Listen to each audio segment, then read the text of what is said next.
সুপ্রিয় এসএসসি পরীক্ষার্থী ভাই ও বোনেরা, আসসালামু আলাইকুম।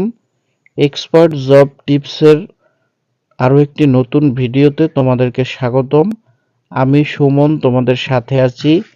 আজকের ভিডিওতে আমরা দেখব এসএসসি পরীক্ষা 2025 পরীক্ষার হলে যে ভুলগুলো করা যাবে না।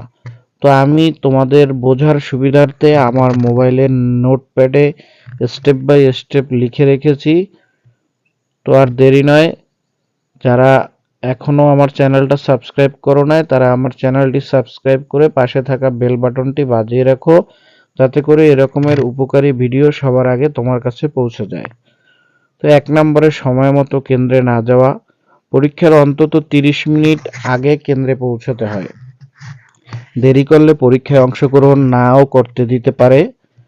প্রবেশপত্র ও রেজিস্ট্রেড কার্ড সঙ্গে না রাখা, এটি হচ্ছে দ্বিতীয় ভুল। এটি করা যাবে না। অবশ্যই সঙ্গে প্রবেশপত্র, রেজিস্ট্রেশন কার্ড নিয়ে আসতে হবে। এটি সঙ্গে রাখাটা বাধ্যতামূলক। প্রবেশপত্র ছাড়া পরীক্ষার হলে বসা যাবে না। 3 নম্বরে মোবাইল ফোন, স্মার্ট ওয়াচ বা ইলেকট্রিক ডিভাইস সঙ্গে রাখা। এসব ডিভাইস নিষিদ্ধ, ধরা পড়লে বহিষ্কার পর্যন্ত হতে পারো। 4 নম্বরে প্রশ্নপত্র খোলার আগে বা প্রশ্ন দেওয়ার আগে লেখার চেষ্টা। প্রশ্নপত্রের নির্দেশনা অনুযায়ী নির্দিষ্ট সময়ের আগে খোলা যাবে না, তা না করলে তাৎক্ষণিক ব্যবস্থা নেওয়া হবে। 5 নম্বরে পাশের কারো সঙ্গে কথা বলা বা সাহায্য চাওয়া। এটি নকল হিসেবে গণ্য হবে, কড়া শাস্তি হতে পারে। 6 নম্বরে অপ্রাসঙ্গিক কিছু লেখা বা উত্তরপত্রে পরিচয় প্রকাশ। নিজের নাম, রোল, ঠিকানা বা সৃষ্টিশীল মন্তব্য লেখা যাবে না, এতে খাতা বাতিল হতে পারে। 7 নম্বরে অতিরিক্ত সময় নেওয়া বা উত্তরপত্র জমা না দেওয়া। নির্ধারিত সময়ের মধ্যে উত্তর শেষ করে খাতা জমা দিতে হবে। সময় পেরিয়ে গেলে খাতা টেনেও নিয়ে যেতে পারে, সেক্ষেত্রে তোমার অনেক লেখা বাকিও থাকতে পারে। 8 নম্বর প্রশ্ন বা উত্তরপত্র ফাঁস সংক্রান্ত কর্মকাণ্ডে জড়ানো। এটি গুরুতর অপরাধ, পুলিশি ব্যবস্থা পর্যন্ত হতে পারে। 9 নম্বরে সঠিক roll number, registration number, set code না লেখা।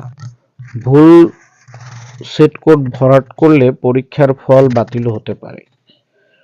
10 নম্বরে উত্তরপত্রে অবিন্যস্ত বা অপরিষ্কার লেখা, অপঠনীয় লেখা নম্বর কম পাওয়ার কারণ হতে পারে।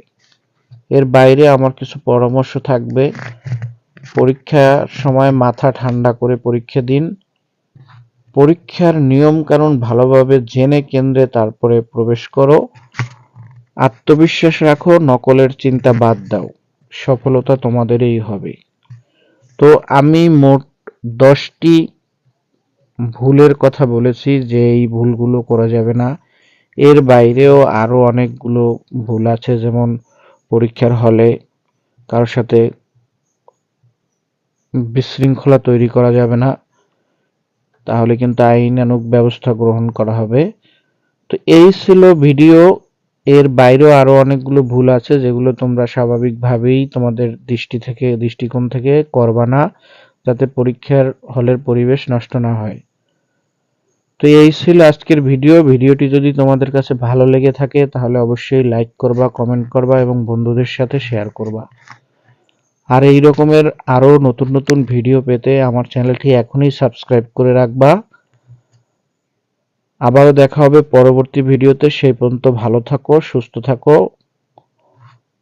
আল্লাহ হাফেজ।